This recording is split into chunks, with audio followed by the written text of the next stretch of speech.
Okay guys, nako, ito na po ang nangyari after the 20 minutes heavy rain with falling of rocks of ice.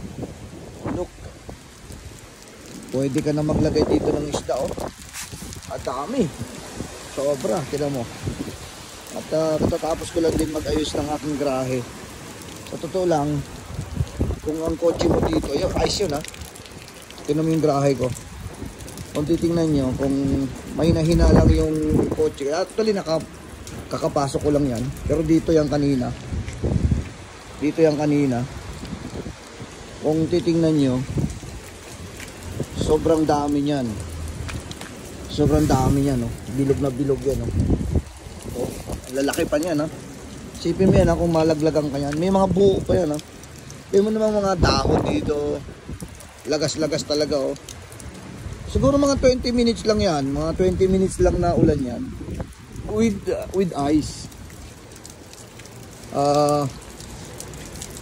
Parikoy, biksan mo ilaw dyan, Parikoy, sa may ibabaw, sa may yung pinakailalim. Yan.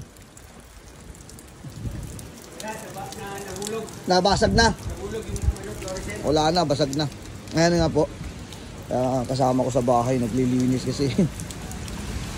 Feeling Canada si Parikoy, oh. Oy. Ayan, oh, nag-i-snow na. Dito talaga, pre, ko, doon kay tatay, pre, pwede ka na maglagay, malinis doon, eh. Pwede ka maglagay ng isda doon, oh. Malinis, eh. Ayun, malinis yun, oh. Ayun, malinis, oh. Sipin mo yun, oh. Madulas pala, pre. Hindi kayang gumulong yung gulong.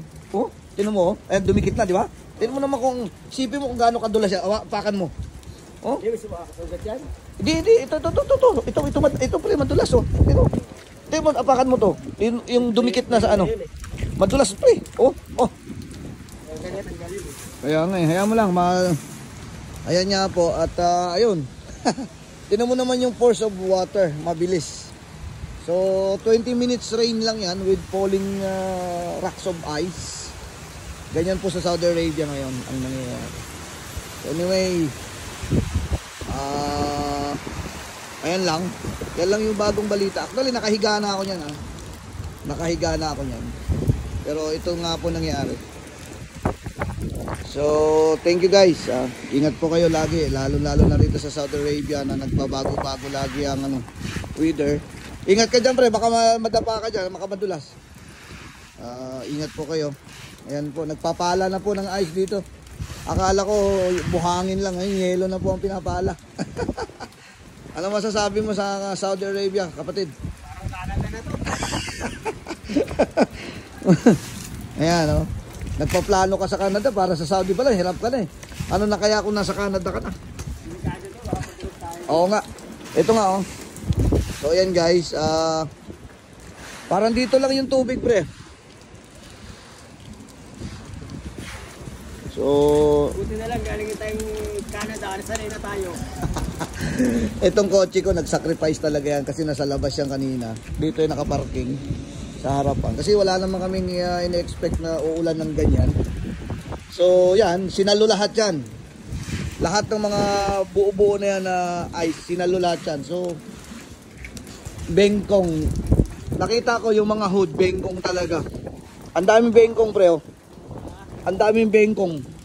Bengkong talaga, oh. Ayun, oh, bengkong talaga. Daming bengkong, di ba? Oo. Kawawa, eh. Tinuldukan. Oo, may mga diin-diin. So, kahit brand new na kotse, kawawa dito. So, ayan na po, mga kapatid. Thank you guys for watching. Ingat kayo lagi sa Saudi Arabia.